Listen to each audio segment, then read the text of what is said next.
Assalamualaikum warahmatullahi wabarakatuh. Halo adik-adik hebat, jumpa kembali dengan Bapak dalam channel Kelas Fasyam. Kali ini kita akan kembali membahas Matematika SMP kelas 9 semester genap bab 4, yaitu kekongruenan dan kesebangunan. Nah, yang pertama kita akan fokus membahas kekongruenan bangun datar. Bagaimana cara membedakan dua bangun yang kongruen? Di sini kita akan coba mengidentifikasi dua bangun atau benda kongruen atau tidak. Perhatikan, ada gambar mobil di sini, ada dua gambar mobil. Nah, dua gambar mobil ini dikatakan kongruen. Kemudian gambar berikutnya di sini ada dua gambar mobil juga. Nah, dua gambar mobil ini dikatakan tidak kongruen. Selanjutnya gambar ketiga ada gambar kursi ya. Nah, dua gambar kursi ini dikatakan kongruen. Kemudian gambar keempat adalah dua gambar kursi yang tidak kongruen.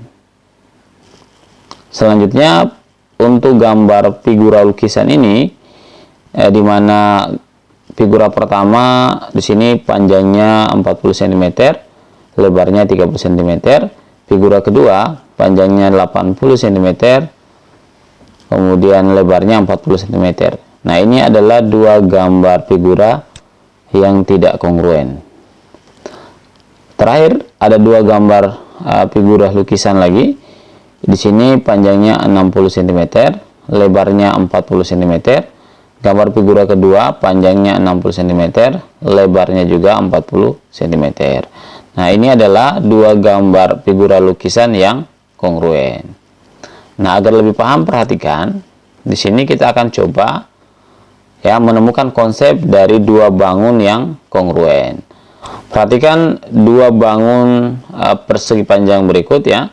Ini adalah dua bangun yang kongruen. Ya, kenapa? Karena memiliki panjang yang sama dan lebar yang sama. Selanjutnya, perhatikan dua bangun bintang ya. Ini adalah dua bangun atau dua bintang yang tidak kongruen. Ya, bintang yang pertama ini agak besar, kemudian bintang yang kedua yang berwarna emas ini agak kecil. Nah, selanjutnya dua bangun ini dikatakan tidak kongruen ya. Jadi ini dua segi empat yang tidak kongruen. Walaupun di sini memiliki panjang sisi yang sama ya, yaitu 3 cm, tetapi kalau kita lihat di sini bentuk segi empatnya berbeda. Ini segi empat belah ketupat, ini segi empat persegi. Artinya panjang sisinya sama tetapi besar sudutnya berbeda. Ini keempat sudutnya ini 90 derajat, sedangkan untuk belah ketupat besar sudutnya bukan 90 derajat. Berarti dia di sini dikatakan dua segi empat yang tidak kongruen. Selanjutnya di sini ada tiga bintang ya. Kalau kita lihat sini besarnya sama ya, kemudian kalau lihat dari ukuran sisi-sisinya sama, begitu pula sudut-sudutnya sama. Nah, berarti ini dikatakan tiga bintang yang kongruen. Lanjut pada bangun segi empat yang berikutnya, di sini ada dua bangun segi empat atau tepatnya dua persegi yang kongruen ya. Walaupun di sini posisi perseginya dimiringkan ya. Untuk persegi yang pertama panjang sisinya 3 cm, kemudian persegi yang kedua juga panjang sisinya 3 cm, dan pastinya besar sudutnya sama karena keduanya adalah persegi, jadi besar sudutnya 90 derajat. Berarti ini dikatakan dua persegi yang kongruen. Lanjut pada bangun terakhir, ini adalah bangun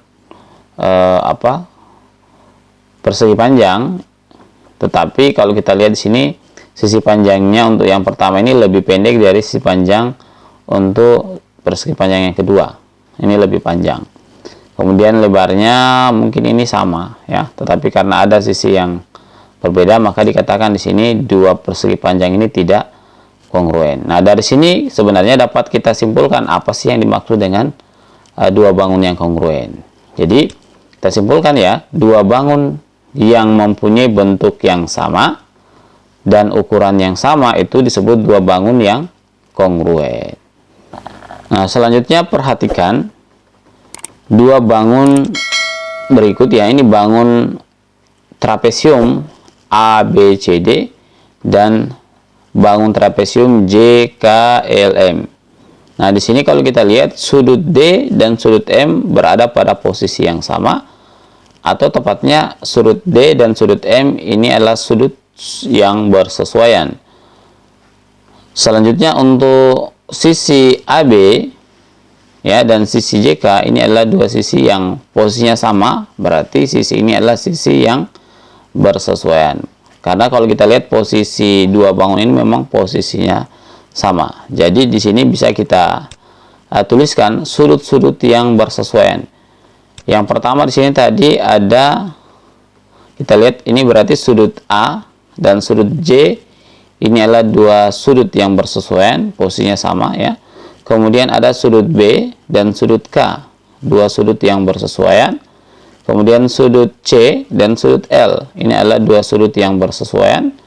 Dan terakhir sudut D dan sudut M, ini adalah dua sudut yang bersesuaian.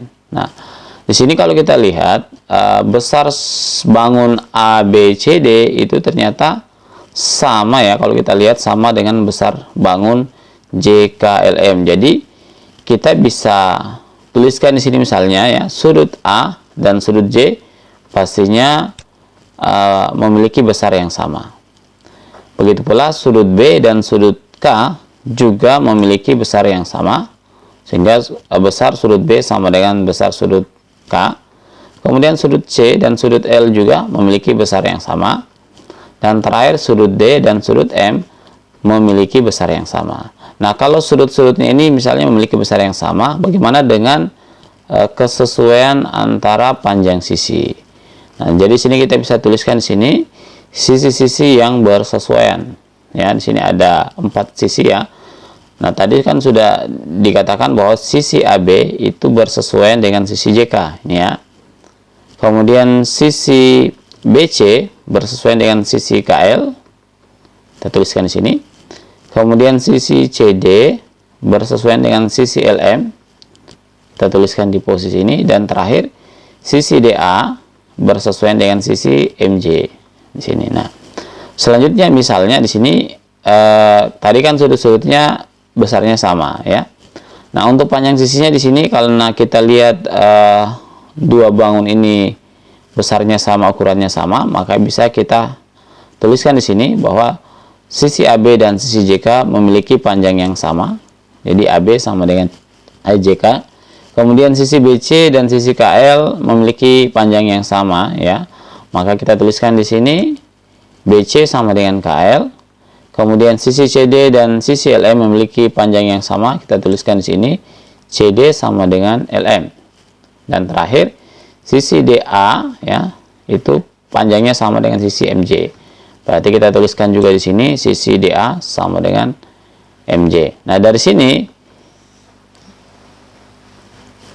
jika kedua bangun ini adalah bangun yang kongruen, ya maka dia harus memenuhi dua syarat ya. Jadi di sini ada, dapat kita simpulkan ya, syarat dua bangun datar dikatakan kongruen itu apabila yang pertama dia memiliki sisi-sisi yang bersesuaian sama besar. Itu yang pertama ya. Jadi memiliki sisi-sisi yang bersesuaian sama besar, sebagaimana yang tadi sudah kita jabarkan di sini. Yang kedua, memiliki sudut-sudut yang bersesuaian sama besar ya. Memiliki sudut-sudut yang bersesuaian sama besar. Kita sudah jabarkan tadi juga di sini. Nah, jika bangun A, B, C, D kongruen dengan bangun JKLM itu dapat dituliskan seperti ini. Bangun ABCD dan bangun JKLM adalah dua bangun yang kongruen, sehingga dapat kita tuliskan dalam bentuk notasi menjadi seperti ini. Bangun ABCD ini simbol kongruen ya, dibaca kongruen dengan bangun JKLM. Nah, agar lebih paham kita akan coba membahas sebuah soal. Di sini ada sebuah soal.